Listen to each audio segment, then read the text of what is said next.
There isn't a conversation that we don't start off with, basically, how are the end users going to deal with this? We have to make sure that our level of service improves and doesn't degrade. Every conversation starts with that. Welcome to Rarefied Air, Stories of Inspired Service, a podcast that takes you on a journey into the DNA of InterSystems. Our host, John Palladino, Head of Client Services, will be your guide as we explore how our unparalleled commitment to customer service fuels limitless human potential. Join us as we dive into the culture of InterSystems and share the stories of the people who make it all possible, our customers, partners, and employees. From helping healthcare providers to improve patient outcomes to empowering the world's most important financial institutions, we'll show you how our dedication to customer service excellence is in rarefied air. Welcome to Rarefied Air. With me today is somebody I've highly respected for a long time, somebody who really inspires me, especially about service, hence InspiredService. Please welcome Andy Treanor. Welcome here, Andy. Good morning, John. I am glad to be here, my friend.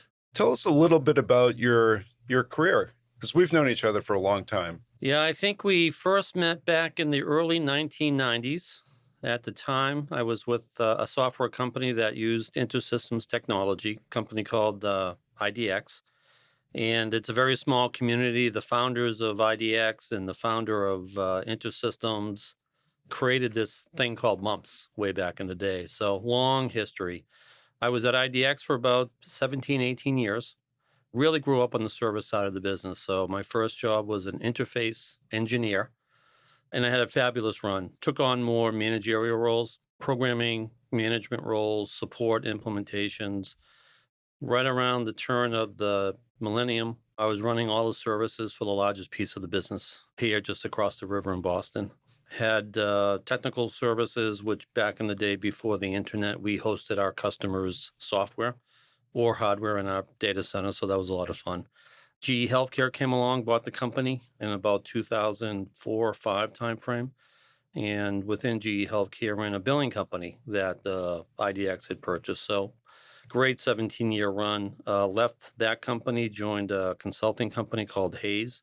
Spent a decade there. I was the COO primarily for that company. Had a great run there for 10 years and then left and kind of did a couple years worth of consulting. So that's a little bit about my background, John. That's great. A lot of strategic roles, but you were always hands-on technical too. You had that balance. Yeah, I always found in my career you needed to pay attention to the details and you needed to get into kind of understanding the technology and how it was applied. Because, the days when you and I would talk, it was almost never because the customer was going well. There was some problem that needed to be fixed. So it was important to me to understand that underlying technology because for me, that meant I was a better problem solver and could help more with the customer. I'm so happy you're here, Andy. We're really cut from the same cloth in that respect. But there's one more point in your career you failed to mention. Today is my first day as an employee at InterSystems. Welcome to the family, Yeah, Andy. Yes, it's been a long time. It's a great company, has a great reputation. I've had 30 years of experience operating software on the platform that is InterSystems. And you and I have had lots of experiences in joint customers, solving issues. So great company. Likewise, I hold you in high regard. To a large degree, your role is what my role was at IDX and a lot of similar experiences. So. This is a dream come true to have the opportunity to work with you at the same company. We both have a passion for customer success, I know. And in these podcasts, we're talking about kind of where that passion comes from and how we apply it. Tell us about your passion for customer success. What are your thoughts? My view on customers in every position I've had is they've made a significant investment in the company, in the technology, the service, whatever it is. Ultimately, they've put their trust in our hands. And to me, that's a sacred kind of bond. And it's very important that you live up to that trust because it's earned over time and things are not going to go well. And, I can remember a case or a time back in the mid-90s, we had large health plans that were running our applications on the InterSystems technology stack. And one particular customer, were having issues with their journals or whatever the case might be. And you and I were on the phone with this customer every day for maybe 3 weeks. I mean, over the 4th of July, night, evenings, and we worked through the issues. But it was a grind. It was difficult. The customer was not happy. At the end of the day, I think we built with that customer jointly just, again, a level of trust where they were convinced they had the right partners to ensure that their business was running smoothly. Those health plans back in the 90s, they were growing. They were kind of making pennies on the dollar. So anytime their systems weren't available to their end users, it caused real concern. But solving problems with the customers is important to me. And that's where I see you and I have a lot of the same DNA. Yeah. Yeah. We don't hesitate going the extra mile, that's for sure. I remember telling people when I was the COO of Hayes, and they'd come in and they'd talk to me about customer success. I said, well, you can't run away from the problems because they're only going to get worse. So the minute you can sniff out something's not right, you've got to go attack it. You've got to be upfront with the customer. You got to communicate with the customer because it's that interaction, that relationship with the customer in times when they are tough. That's where you really develop that trust. And it's very similar to personal relationships, right? I've got a lot of personal relationships that are 50 years long. And it's because, the trust that gets developed over those times. And customer relationships are no different than that. Yeah, and you raise a good point. When there's a crisis, run toward it, not away from it. Right. Yeah. Yeah. And the other thing I would say, and this is kind of a silly way to say it, but I tell customers all the time, when you make your investment and when you come to us, we have a high say-do ratio. And what I mean by that is when we say we're going to deliver something, we will do it. And again, that's another way that you can build trust with the customer is being good to your word and delivering. I like that. Say-do ratio. Say-do ratio. That's a new one for me. That's all right. great. Well, that's my story, and I'm sticking with it. When I think about the term partnership, I think it's about how you work together in a crisis and also what do you do together to avoid it in the first place. Right. But inevitably, especially in IT, bad things happen and you have to be prepared for it. The other element about it being in a crisis is staying calm because for the customer, it has to be emotional because it's affecting their business. But to get through it, you have to have calm and focus and determination and the right people. Yep. So I have one more story. Sure. I probably have 1,000. So back at IDX, I was managing a team of support engineers, and we had national coverage for all of the health plan customers. And we had a very large health plan out in the New Mexico area. And they had just upgraded from one version of the product to the next. And the upgrade couldn't have gone any worse. And it was kind of a rewrite of the application. The underlying data structures were all different. And talking to the CIO, and they were out of their system. And all of a sudden, I just heard this whap. And then there was silence. And the line went dead. And his assistant got on the phone and said, I'm sorry, he has punched the wall, and I think he has broken his hand. So we're going to take him to the hospital. Hung up the phone, called my boss at the time, and said, I need to go to New Mexico today, and I need to bring the programmers with me. So later that night, a bunch of us flew out. We met with the customer the next day, and I can't tell you how terrified I was of what I was walking into with the CIO. He sat down, and we laid out a plan. So to your point, we went in there. We knew what we were going to do. We knew the steps we were going to take. We knew what we needed from them. And so we were just going through the plan. And he then asked everybody to leave the room. And I was thinking, oh boy, I'm going to get it now. He sat there and looked at me and goes, I can't tell you how glad and how happy I am that you have come all the way across the country to fix our issue. He said, most vendors wouldn't do that.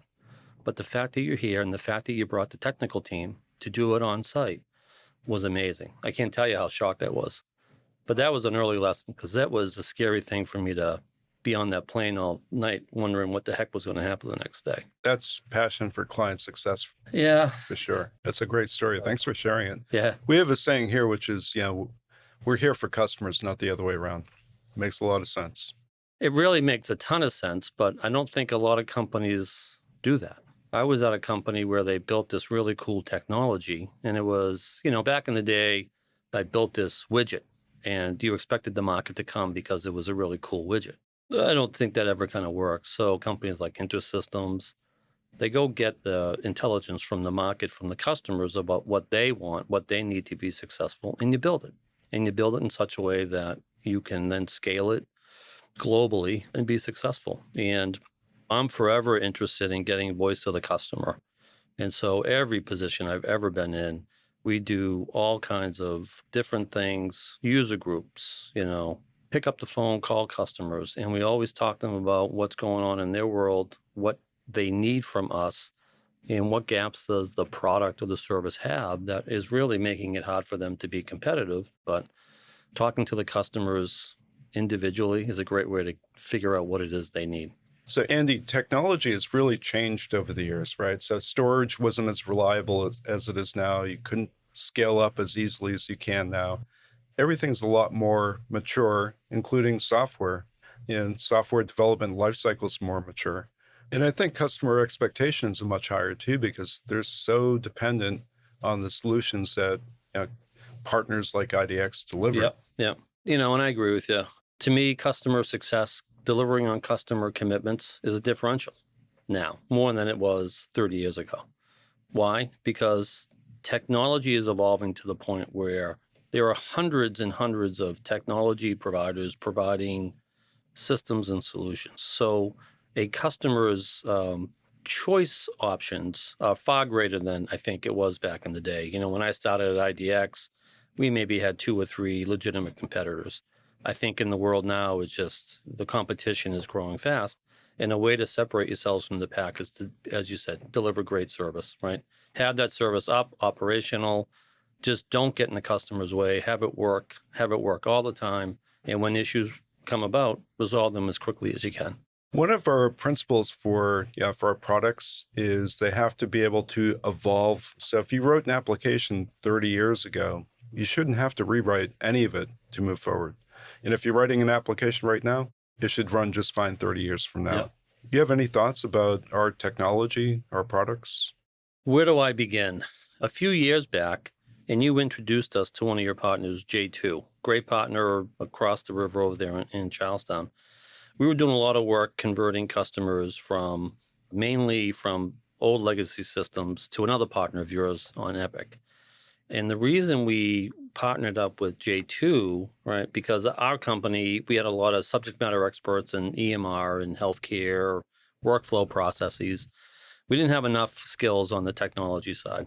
We partnered up with J2, who tremendously helped us bridge the gap between getting data out of these old legacy systems through the Epic bridges into Epic. Literally, we would measure these things in weeks and months and not years. And it was J2's ability to take advantage of the technology stack and the applications and the things that they could do to build these integrations that allowed large healthcare systems to convert years and years worth of clinical data, which they had to because by law they need to have, depending upon the state, 7, 8, 10 years worth of data available to them, by either federal or state mandate.